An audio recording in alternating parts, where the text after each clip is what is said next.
I'm calling because, once again, even now, but yesterday and many times I've noticed that you really criticize Israel, and I feel unfairly.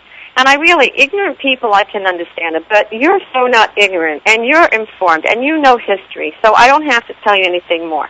But I want to point a few things out. Israel is not afraid to do anything. They went to, I think it was the Iraqi nuclear reactor. They went out and they destroyed. That would have been very destructive. You're absolutely right. That was under whose leadership? Golda Meir. Is that correct? Israel. Wait, stop, ma'am, stop. Don't yak at me like I'm your ex-husband. We're not in a divorce court. Yes, Israel took out that Iraq nuclear plant, but that was when, in the 1980s? And who was it under? It was under Golda Meir, wasn't it? It was Israel. But But you're not hearing me. Will you stop and listen for a minute? It was in the 1980s when Golda Meir was the prime minister. Who was it under when the Scuds were flying in from Iraq? And it was the United States that told Israel, hold back, restrain, which sometimes takes more strength than when you want to fight back. To hold back when someone... Well, I get it. I understand. But I'm tired of hearing the argument that Israel's our greatest ally in the Middle East.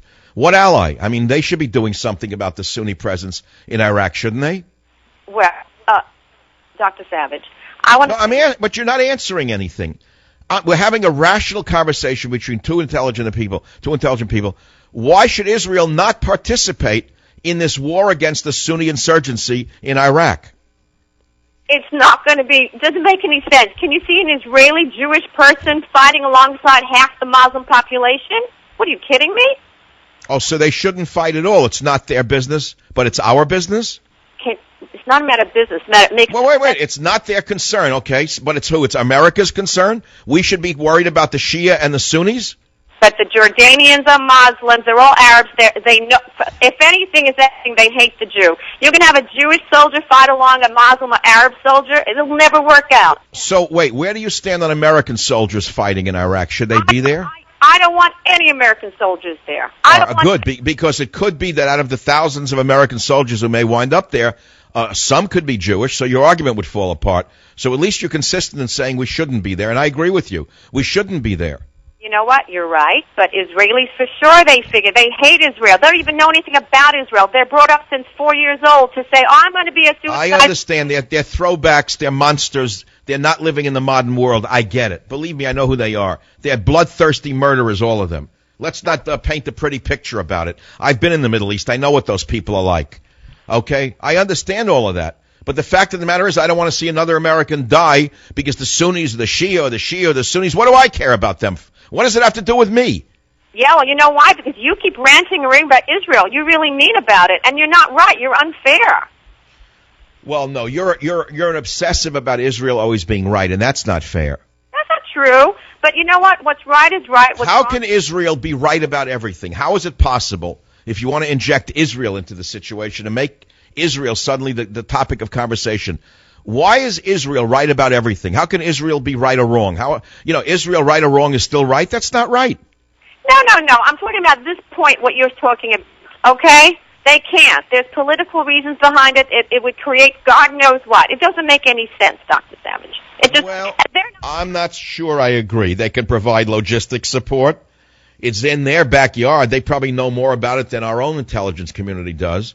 Israel could provide intelligence support, couldn't they? Probably do even now, Dr. Savage. Who says they don't? You don't know.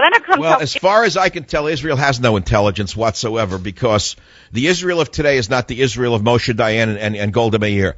They all got charge accounts in New York City at the Bloomingdale's and Macy's.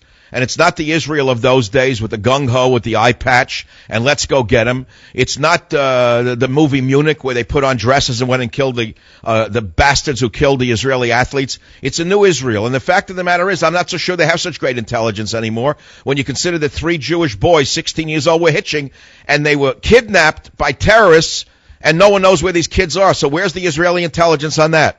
I want to tell you one thing, Dr. Savage. The world has gotten worse and crueler since 9/11, and Israel knows, number one, their biggest responsibility is for the safety of their civilians. I understand. No, we know all of that, but we're talking about now the so-called intelligence of Israel.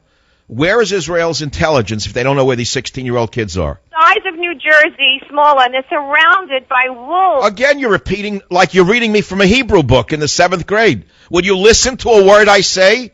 Stop giving me the Hallmark card about the noble Israeli already. They are noble. I'm sorry to tell you, they are. Oh, you mean every Israeli is noble? When have you last been in Israel?